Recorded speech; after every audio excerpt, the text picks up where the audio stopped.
Warning, the following video will contain spoilers from the Flash episode The Darkness and the Light. Also, I'm going to be touching on some things that I feel must be looked into before you have the chance to watch the Flash episode Enter Zoom. So, if you don't want anything spoiled for you, or you haven't checked out Enter Zoom yet, stop watching now. Alright guys, Dave here. And first things first.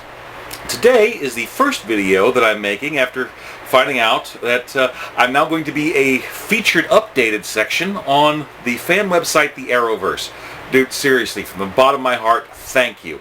I love checking out this site. I love talking with fellow fans about different theories and ideas and stuff. And stuff like Flash and Arrow gives us a chance to do a lot of looking into the vast 75 plus years of history in these comic book characters and how they're putting them into the show. It's fantastic. It's something I love doing. Big props to all my new subscribers that's coming from the show. Thank you so much. I look forward to putting out some more good stuff for everybody and getting to see a lot more fresh faces on here. So thank you. Also, if you want to play catch up and check out some of my more favorite and interesting theories, check out the links in the video description down below. If you're wondering why in Season 1, when Eddie killed himself, wiping Eobard out from ever existing, and the time didn't reset but created the singularity, check out my video, The Reverse-Flashpoint Paradox. I think I describe what happened and why that's still essentially the same timeline. Also, if you want to check out some other good things, one of my absolute favorite theories right now that hasn't been touched on yet in this show as far as for the expanded possibilities of it is my 52 portals theory. Did you ever wonder why Jay was able to, he and his helmet entered the main singularity portal, but both came out of two separate portals on Earth 1? Also, did you wonder how Barry was able to accidentally time travel the first time in the episode Out of Time in Season 1? My 52 portals theory covers that. Please check it out. Also, if you're an Arrow fan, sorry I don't do as many updates on that, but I try to put out some interesting things when I can.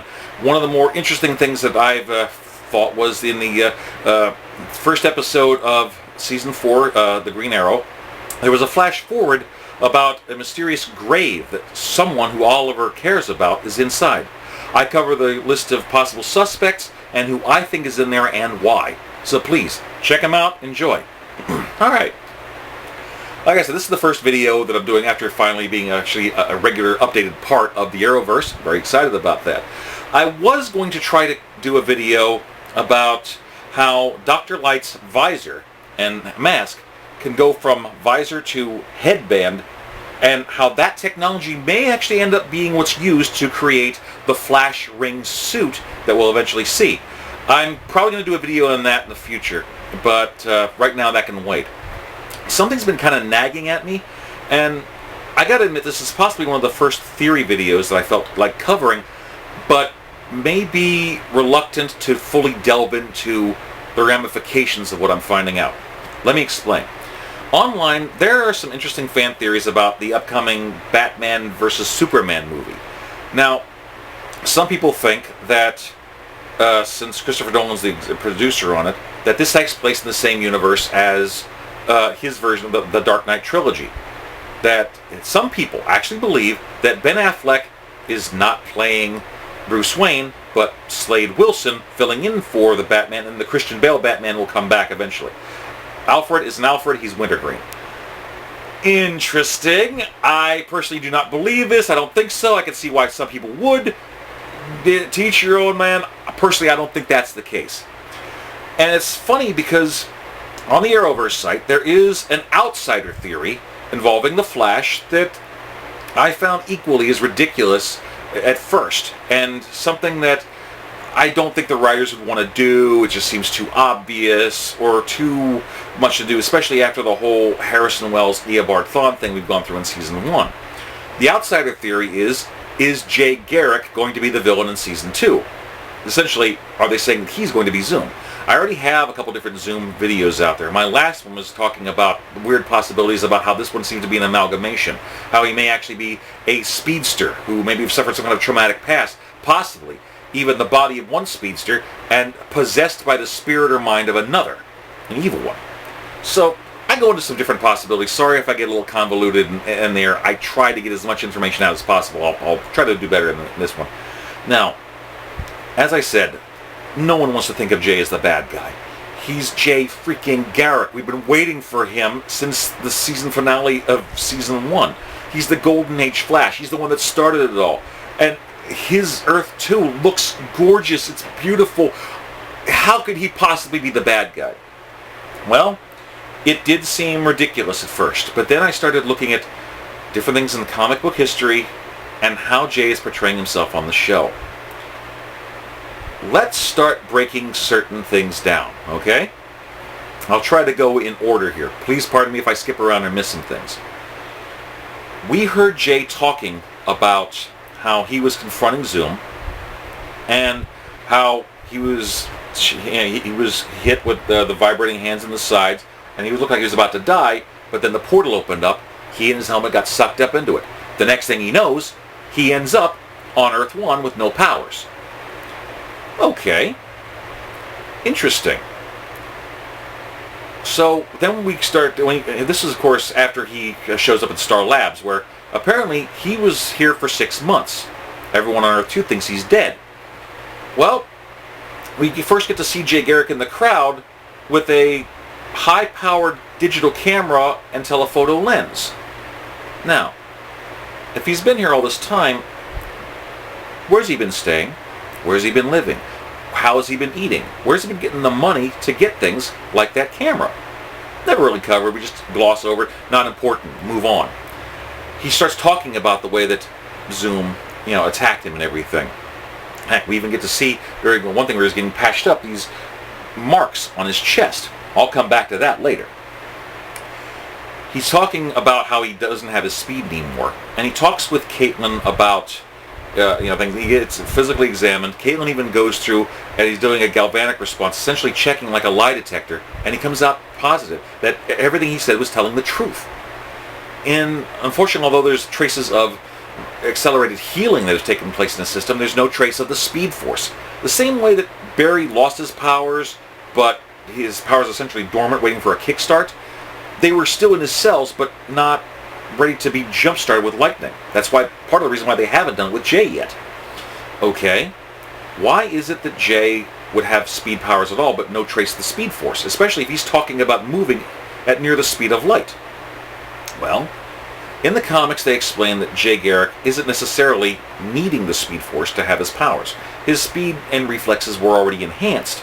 It wasn't until he ends up meeting Barry from Earth 1 that he starts to use the Speed Force to augment his already existing speed.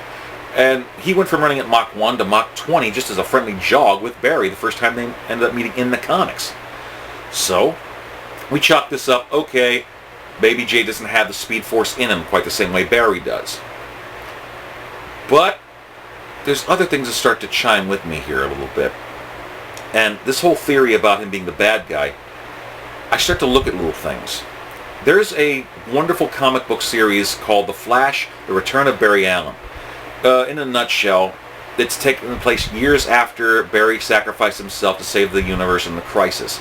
Wally has gone on to become the Flash, and Barry suddenly shows back up, no memory of how he survived, and so it's just a past. They all assume that it's okay. Heck, Green Lantern even does a lie detector test on him, and everything he comes up is true.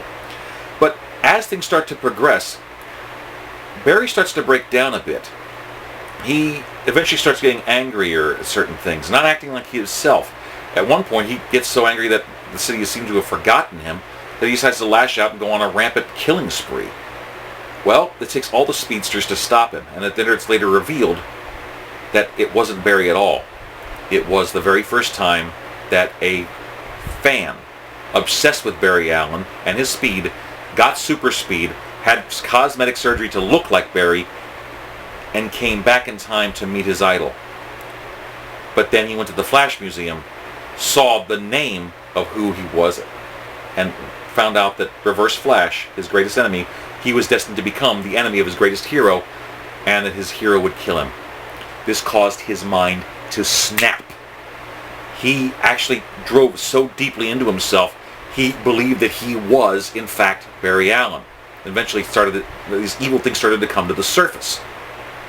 That's why he was able to pass the lie detector test. He actually believed that he was, in fact, Barry. So, a speedster that may not have super speed from the Speed Force, say like Dr. Edward Claris, the rival, Jay's version of the Reverse Flash from Earth 2, he has a speed formula called Velocity 9 that temporarily grants the same speed as the Flash. He also wears darker clothing. Well, if it's drug-induced, maybe that explains how Jay's powers can temporarily be given but not have Speed Force in him.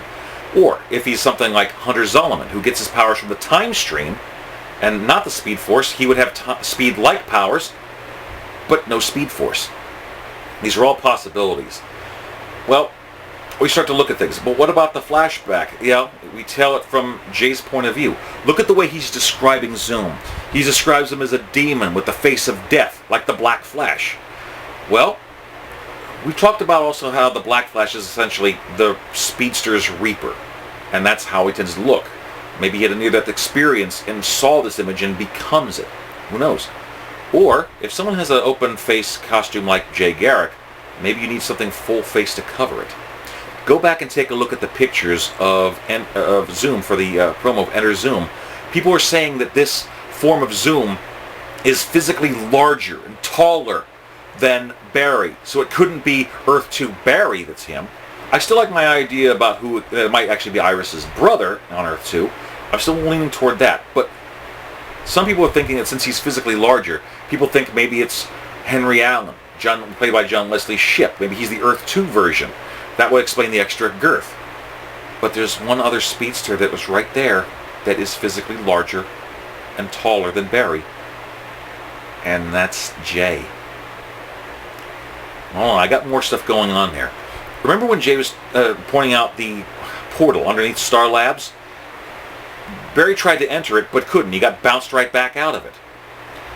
Jay's describing how the inside of that portal is like an ever-shifting hallway or corridor connecting to another door. If you could find a way to stabilize it, then you could walk right through. Jay said that he blacked out before he entered the portal, and the next thing he knows, he woke up on Earth 1.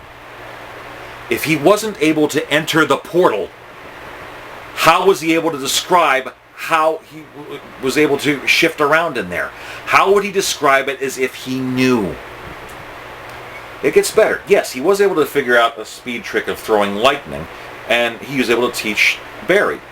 Well, what if an obsessed fan has speed-like powers, also learns about this stuff, and is able to try passing it along?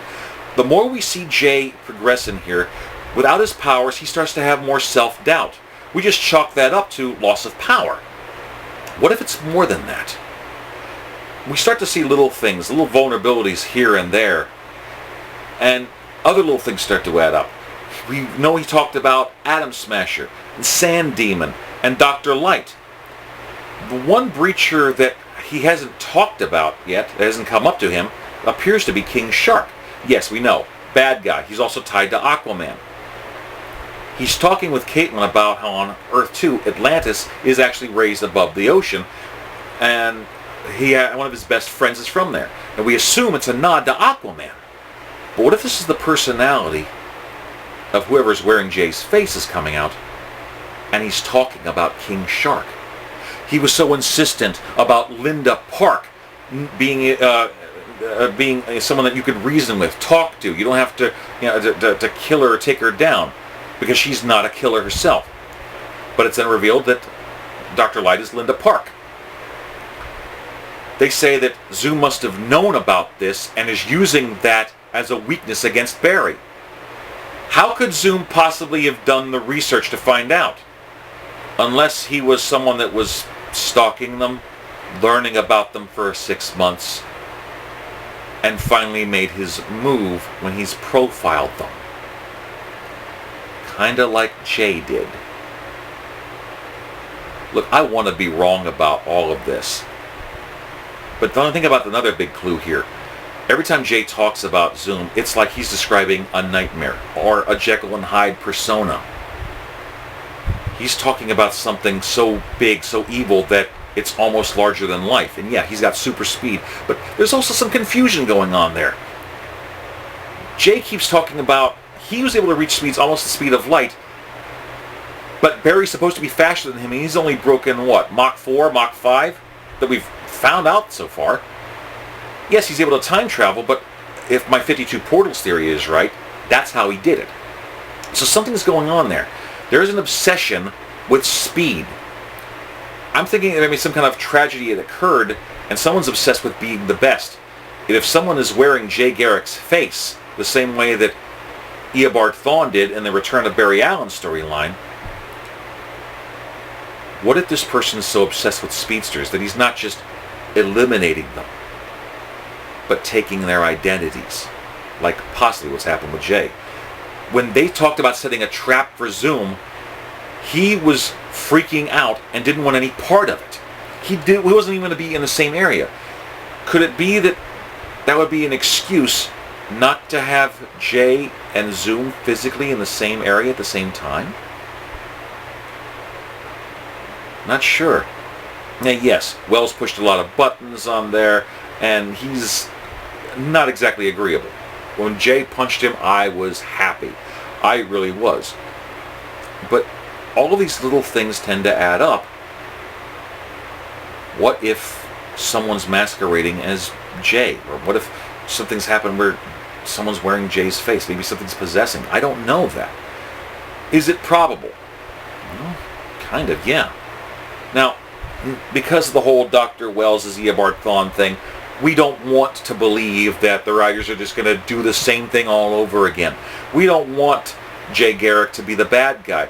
And he's above reproach as far as we're concerned. We don't want Jay Garrick to secretly be Zoom, in a Jekyll and Hyde situation, or a secret bad guy pretending to be Jay. We don't want that. But what if that's exactly the best position for a bad guy to be in? Like I said, this is a reluctant one because I started out wanting to debunk this idea completely. To do so, you have to look at the facts and the information presented. Now, remember what I was saying earlier about those hand marks in Jay's hand? Look at what I'm doing. If it's someone faking that injury, it could be self-inflicted. Like I said, we've already went through this whole thing with Wells and Reverse Flash. Jay Garrick being, secretly being Edward Claris or Hunter Zolomon, or having some kind of Jekyll and Hyde thing, and him turning out to secretly be the bad guy. We don't want that to happen. I don't want to be right about this. All I can do is present the information and have people discuss and think about it. So, we're going to have to wait and see this, find out. But what do you think? Do you think that the Jay Garrick we're seeing on the show right now is secretly hiding a dark side that is yet to be revealed? Please, like, comment, subscribe, share, pass this bad boy around. I want this to be something talked about. I know no one may really like to. I'm reluctant to talk about it, but if you start to look at certain facts and figures adding up, it is within the realm of possibility. I don't want to be right about this. But if you start picking the pieces up, what do you think? Please, let me know what you guys think, and hopefully I'll see more of you guys on the Arrowverse and other parts of my YouTube channel. So, until next time, Dave signing off. Take care, guys. Peace. Yum, yum.